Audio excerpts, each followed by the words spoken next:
Are you good to go? Thank you very much. So, welcome everybody. I know that we started really early this morning, so I'll try to keep your attention for the next couple of minutes. My presentation is not really technical at all. It changes. Usually I speak a lot about malware, reverse engineering and stuff like this, but here the idea that I had, and thank you to Hakelu for accepting my talk, is just to present and try to promote a bit the Internet Storm Center. Who knows the Internet Storm Center already? Please raise your hand. Yeah, perfect, a lot of people. But I'm pretty sure that you don't know exactly what we provide, all the small, nice data sets that we have and so on. That's the goal of this presentation. So first, a few words about myself. So welcome everybody, nice to meet you. My name is Xavier. I'm freelance based in Belgium. So that's my day job. So I try to help my customers to be better protected against attackers. So basically, I consider myself as a blue teamer. I like blue team activities. I like to track bad guys. I like to hunt for them and so on. Besides this, so that's my day job. Another day job is to be a science instructor, teaching, guess what, malware analysis and reverse engineering. And of course, that's because I'm present here today. I'm also an Internet Storm Center handler since 2015. So I checked yesterday, my first diary was published 10 years ago. Oh my God, time flies. I'm getting too old for this. So how does it started? Basically, the idea came when there was a very nice attack. So the lion worm, maybe some of you remember this type of worm that was launched in 2001. It really holds. And the idea popped up in the mind of multiple people working at SANS. They say, well, we need a early warning system. We need to share. We need to be able to communicate to other people when something weird happened on the internet. And that's exactly what we do since this time. And nothing changed. So basically, we still today, we need to share as much as possible, as fast as possible, this type of information. So that's the idea. When it started, we had to find some people. And it's not always easy to find people who are ready to share and ready to provide some time. But hopefully, there are always people ready to give some time. And you see here we have, it's a screenshot for the current list of handlers. By the way, we are two at Hakelu. Didier is also in front of stage here. He's also a very nice handler. So we are two guys from Belgium. And honestly, I think that we are the most, the people who generate the biggest number of diaries on the Internet Storm Center, because we generate a lot of news. We have a lot of stuff to do. The problem that we have from time to time, and that's what I will introduce at the end of my presentation, we need fresh blood, because you see that among these people, I don't complain about them because we give some free time. And of course, depending on your private life, depending on your job, if you change your job, you have a lot of activity in your job, you don't have a lot of time to provide to the Internet Storm Center. But that's the idea. Basically, you give some free time and you are basically a volunteer. And we are volunteers and we share information across the different services. The good point is that all these handlers have multiple profiles. For example, Didier and myself, we are pretty technical guys, but we have people, for example, one of them is a CISO, one of them is he works for a big university in the United States, some of them work for big companies, some of them are working for Unit 42 from Palo Alto, big companies. So we have a mix of knowledge. And people are free to talk about what they master. So from time to time, you will have a diary about really high technical stuff. Sometimes you will have a diary more related to compliance or regulations, rules, and so on. So that's the idea. We rely on the handlers. What about the different services that we provide? And it will be interesting for you. We have a lot of services. You see, we have the podcast, a lot of blog lists, different projects, of course, the daily diary provided by Johannes. And so I will review some of them, and I will try to convince you that you really need to follow us. Probably the most known service is the daily podcast provided by Johannes. Johannes is the boss, if I can say like this, from the Internet Storm Center. Is based in Jacksonville in Florida, and it's crazy because every day, 4 years, weekdays from Monday to Friday, he produces a podcast. 5 minutes. And for us, based in EU, it's perfect because from a timing point of view, it's in the morning. So when you commute, we are in the traffic jams, when you try to reach Luxembourg, when you try to reach your office, you are stuck in traffic jams. In 5 minutes, you listen to the podcast and you get all the latest news from the previous 24 hours. Straight to the point. Perfect timing for us. It's available on multiple platforms, so I don't put links, but you can find it on multiple. It's available on Spotify. It's available on the Apple Podcast application. It's also Johannes started to make a video podcast, so it's published on LinkedIn every morning also, and so on. If one day it's a rainy day, you have nothing special to do, and you would like to do some funny stuff in your company, I created the stormcast.fun.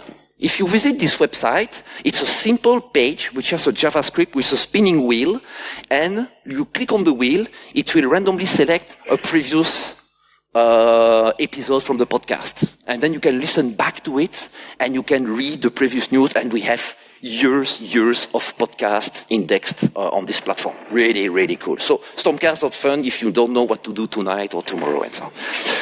Besides the podcast, we have, of course, the daily diary, which is something like, we call this a diary, but basically it's a blog post. So once you are on duty, so we have a system to register, to apply, to be on duty. I think that tomorrow I will apply because I found a nice piece of malware this morning, and I will have a look at it, and I will produce some content tomorrow morning. You apply, and for 24 hours you are on duty. It doesn't mean that we have to stick in front of the computer. We don't have a SLA, but we must stay awake and aware about different type of attacks. What will happen? And this diary, basically, it gives you something interesting. I took one of the last ones that I wrote, so I detected interesting syscall calls in Linux malware. So that's the on-duty handler who will write this. So the diary is also interesting. Sometimes, and I really like this because last week I found a very nice campaign on TikTok where the attackers, they implemented a new way to do the click fix attack, but using TikTok videos. So I produced a diary, and it was related. Honestly, it's like hell. Still today, I got mentions in multiple newspapers everywhere in the world and so on. Basically, what I do, I have a Google alert on my name, my company name and so on, and I started to be flooded by announcements. I was mentioned on many websites and so on. It's pretty cool because, at least, not because I mentioned, I don't care, but at least the result is that we produce some security awareness, and people are aware that don't do anything, don't trust what you see and what you listen and what you detect on TikTok. Another service that we have, this one is a little bit strange because some people will complain about it from time to time. It's called the Infocon. Probably you know that in some movies we have the DEFCON level. Oh my God, we moved to DEFCON level X, Y, and so on. We have the same kind of system. It's called the Infocon. If you go to the main page, you see that this Infocon has different colors, and we always get comments from people. They say, hey, guys from the ISC, why is it always green? Is it static? It never changes. Yes and no. Indeed, the last change that we made was in 2017 when the WannaCry was released in the wild on the internet. And of course, probably, a lot of nightmare happened on the internet since 2017, but we did not change it pretty often. And I will explain you why, for multiple reasons. First, we have a set of rules to decide if we change the level. I will show you the rules on the next slide. The problem is that if you change it way too much, you will have exactly the same issue like you have in your SOC, what we call the alert fatigue. If you get alerts, constantly alert, it's always changing. At a certain point, people, they will not trust the Infocon level anymore. Wait, they still change it to orange, to green, to red, and so on. So we decided to not change it a lot. How does it work? So basically, the different levels that we have, the green, it's always like this, yellow, orange, and red. Basically, red will never happen. Because if one day we decide to put it in red, basically we'll never be able to read it because the internet will be down. So that's the problem. How do we decide? We have always a discussion internally between the handlers how we can reach or increase or decrease the info count. We work with weights like this. If we have this +2, +1, -2, -1, and of course it must be really affecting almost everybody on the internet. Let me take as an example. You probably are aware that AWS had a very nice issue on Monday. It was Monday, depending on the time zone, but let's say Monday. And okay, is it a good reason to change the infocon? No. Because yes, critical services were affected. Absolutely, all people were not able to use WhatsApp and so on. Oh my God, internet is collapsing. But it does not affect the complete internet. It was just a piece of interesting services. So there is no reason for us to increase the infocon level. That's the main reason. So it does not change a lot. By the way, on the website, you can see all the changes that we made in the previous years. And as I said, the last one was in 2017. Other services that we have, the web traffic. I will talk in a couple of minutes about the honeypot networks that we operate. And of course, we collect a lot of logs. Thousands, millions of logs every day. And for example, we like to have a look at web traffic. And we have interfaces that you can use. For example, you can have a look at the newly discovered URLs. So basically, it's a very nice way. I like to do this because you can spot interesting new bots, attacks, trends on the internet, and what attackers they try to find on your website, because we get a lot. You can imagine that you have a lot of attackers targeting our honeypots. Another service, you can also specify, well, I know it's a little bit small, but you can specify some interesting keywords and you can search for them. For example, here on my screen, I search for .env, which is a classic string that is searched now by bots. And you can see that they try .env-auto, .app.xml, .log, blah, blah, blah, a lot of them. It's good for defenders, but honestly, it's also good for attackers, because you can also have very interesting ideas to build your own brute force of interesting keywords. If you write, if you are a pen tester and you would like to find interesting ideas, why not? We have a huge data set because we collect all these logs from the honeypot. And for example, you can have the top scanning IP addresses. We provide also the top port, the trending. So you can specify a port and you see on the timeline if we have a trend. Well, why suddenly I have a peak of port, I don't know, 6667 IRC. Suddenly people are doing IRC again. I don't know. A lot of data like this.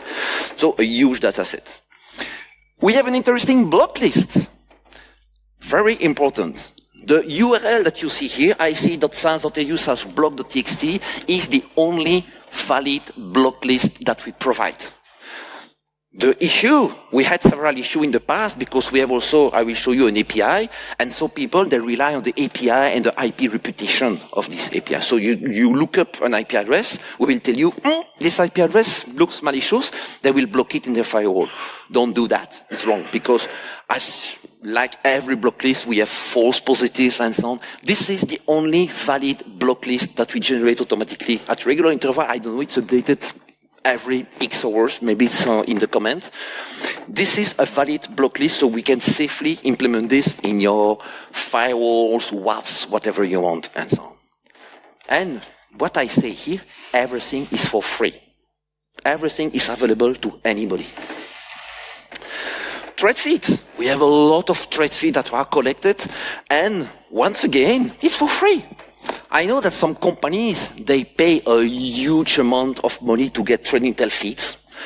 And honestly, when I see the quality of some of them, I say, oh my God, you pay a lot of money for shitty data. I don't pretend that all thread feeds are better, but at least they are free, so you don't waste your money. So why don't use it? And you see that you have a lot of graphs, so you can just select them. You see you have bots, malware, port scanners, we have the ransomware stuff, ransom domains, very interesting botnets, quackbots, ramnit, blah, blah, blah, and so on. So you select them, and you can see the activity on screen, or you can, of course, access them through the API. That's the API. Once again, free API. You don't need to register. You don't need to provide us your credit card. Just use it. The only limitation is there is a huge and very important rate limiting system. So if you try to flood us, you will be temporarily blacklisted because, of course, if we provide something for free, we must be sure that the web servers stay online. So you have some rate limit, but you see some interesting keywords. You can query autonomous system, cloud IP addresses, CADR, daily summary, domain name statistics, with the handler, some statistics about the honeypot, thread intel feed. Everything is available through APIs. Let me show you some example. Here I query some information about an IP address. By default, you will get, I think that the default format will be in text or in YAML, I'm not sure. Anyway, you see that you can specify question mark, I set JSON, but you can put JSON, XML, and so on, and you will get the data in your preferred format. And you see that we have here an IP address, which belongs to this autonomous system. It's based in the Netherlands. You have the autonomous system size, the name, the network, and we have also relation to the thread feeds. And we see that this IP is located in 2 feeds, and you have the first seen and last seen timestamp. Easy. Another example, you can query, I like this one, the recent domain names. Which domain has been registered yesterday, a few days ago, and so on. And here what I did, I just did a query, and I looked for the recent domain from October 21st. And you see the domain name. Is it linked to an IP address when it was seen for the first time? Of course, you can have a score, so we provide you some information about, we think that this domain is malicious or not. So once again, use them. Implement some blacklists, you can beautify your logs, you can do whatever you want for free.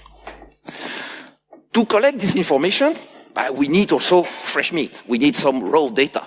That's the sensor, the DChild sensor. So the main website is ic.sans.edu, but you can also reach it through dchild.org. DChild is the honeypot networks that we operate for a very long time.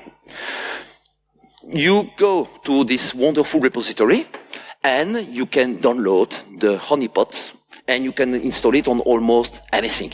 We recommend to use it on a Raspberry Pi because it's cheap, it works pretty well, it's stable, and you can put it anywhere on your network. Some companies, they run it in the DMZ. Some people, they run a honeypot at home. Some people, they run it on a big network, small network. I don't want, but it runs on almost anything. For example, at home and on my infrastructure, I have a couple of VMs. You can run it on the bare metal server, anything. The good point is, once you have this honeypot, it will send all the data collected back to us every day. So we collect, that's the reason why we collect so much data. A funny story. You see that the last line is, we made Netherlands the most vulnerable country to WebLogic. What does it mean? Unfortunately, it's not running at this time because we had an issue with the provider, and we are waiting, we're crossing fingers that we have the system back in production. But in the Netherlands, there is an IP address broker. So you know that the IPv4 space is completely full. We don't have any free addresses. And there are companies who have pool of IP addresses, and it's a broker, they sell them to other companies and so on. And this ESP in the Netherlands, what they do, for all IP addresses that are not used right now, they forward all the traffic to one honeypot. So we have one honeypot collecting thousands of IP addresses. Trust me, you do a tail -f on the log file, you press enter and you run. Because it's really incredible the amount of data that hits this box. It's down for a couple of months, weeks, so I hope that it will be back soon. But the good news is that this honeypot, we can reconfigure them on the fly. So, when we see that there is a new attack ongoing, for example, I just provide names, F5, I don't know, Citrix and stuff like this, we can reconfigure the web server to mimic the vulnerable system. And that's what we did with one of the WebLogic vulnerabilities, I think it was 2 years ago, 1 year ago.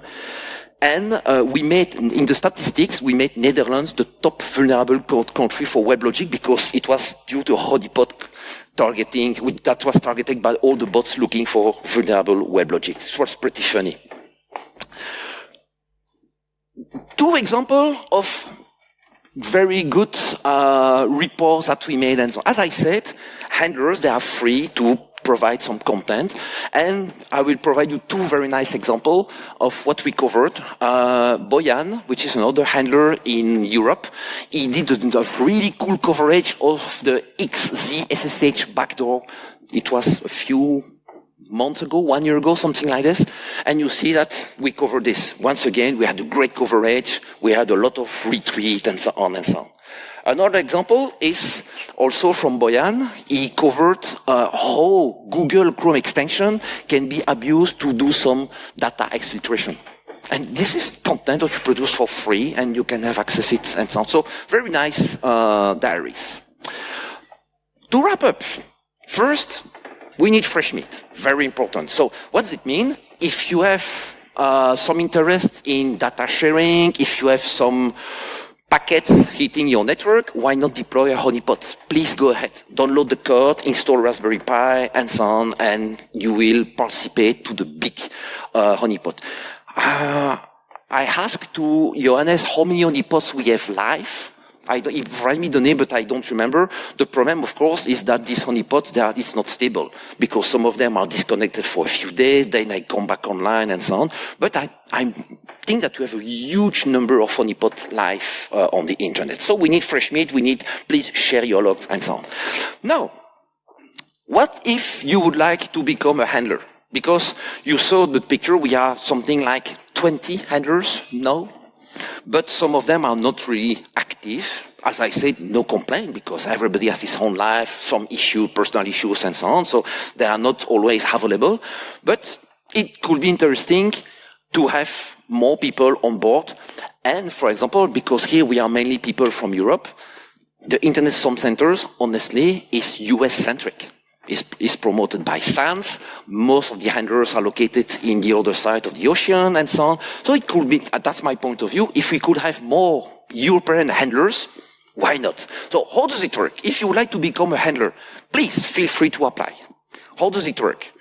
First, you need, I don't know if that's the main rule, but it's like this. You need at least one GIAC certification. So basically, you must have followed at least one SANS training in your life.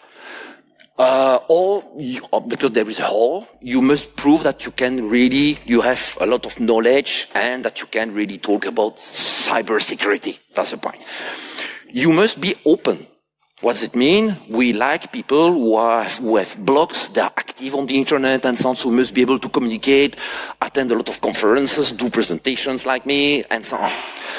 You must also, very important, when you are a handler, you are free. What does it mean? Nobody will review your code, nobody will review your diaries and so on, so you must be able to write something and to redact some text and so on. And very important, because in some companies, I know that some of you work for big players and you are locked like this. Everything that you write must be reviewed by the legal department in your company and so on. No, I have nothing against this, but in the context of the Internet Storm Center, you are free and you must be able to communicate freely.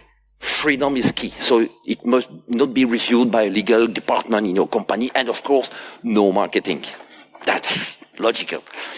And finally, you must be vetted by existing handlers. So usually we ask candidates to know in real life at least one handler. You are lucky.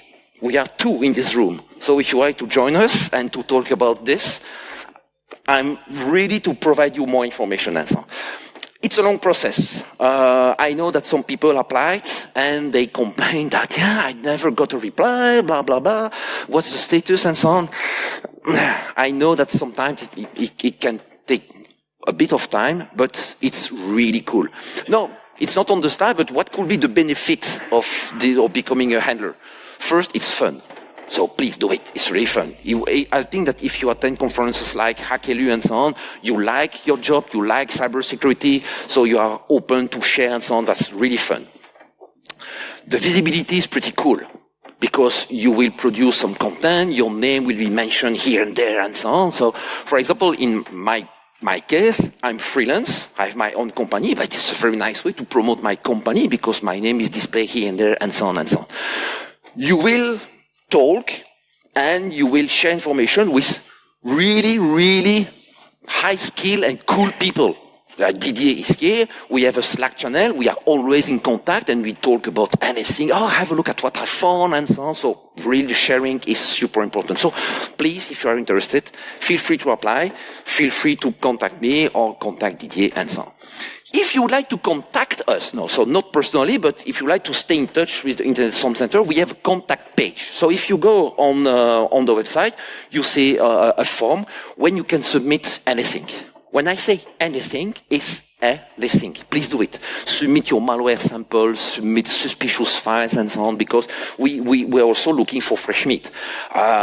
Usually I'm hunting on my own site, but sometimes we got a very nice sample provided by Mr. Nobody. And say, have a look at what I found. Oh, nice. Well, could be interesting.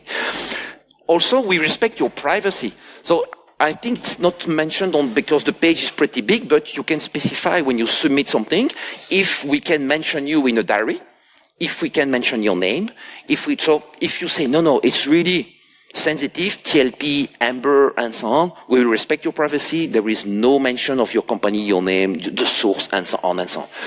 Besides this, you have the classic social networks, Twitter /X, Mastodon, Blue Sky, blah, blah, blah, blah, blah. And we have also a Slack channel dedicated to DChild, where everybody can join and we can discuss about anything. It's like an open bar and we have interesting discussions. So that's all for my presentation. Really quick presentation. If you have any question, let me know. If you are interested, come to me. And thank you for your attention. Thanks, Xavier. Although it's better when people don't share links to X, the site we don't discuss anymore. Question for Didier. Who wants to become a Storm Center handler? Javier, you're Didier. I just mixed it up, sorry. It happens all the time. Even Johannes, when Johannes records the podcast from time to time, he switched all names because Didier, Xavier is pretty close. So there was a question over there. Okay. Well, that's great. You won already. Anyone else? More handlers or questions? So I just want to add something when Xavier talked about the Infocom level. One important thing to know about that is that, especially in the US, there are companies who monitor that. True, yes. And when they have people on call, they will call people back into the office. Just us changing the Infocom level. So that's another reason why we are very careful with that and don't change it willy-nilly. Also, if it, for example, becomes amber, and then we go back to green, usually that doesn't mean that it's back to normal. No, green means now this is the new normal. Okay? Something also that I forgot to mention, something that we produce from time to time, if there is a big vulnerability targeting an appliance XYZ, I will not mention any name because all of them are vulnerable today, we produce usually a PowerPoint in a few slides that you can provide to your managers. And without any technical term, we just explain the fact. That's the issue, what is affected, and how can you implement quickly quick fix and stuff like that. So it's really dedicated to managers, CISO and so on, and we explain this in a few slides. So if you have this, you just download the presentation, show it to your board, and you are good to go. Another advantage is that Javier, when he attends a conference, if you miss parts of the conference or the whole thing because you're not there, I don't have time anymore. Come on, no. No pressure, but usually he writes a wrap-up every day of the conference. I wrote a lot of wrap-ups. It was before COVID, but since COVID, I don't have time anymore for this. So, sorry. No more question? Okay, thank you very much then.